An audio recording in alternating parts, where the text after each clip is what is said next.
At the center of every home is a kitchen. It is actually very family-friendly.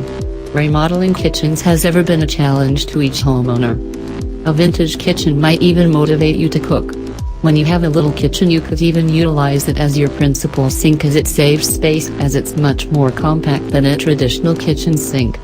With a fully updated kitchen, you'll have all you need.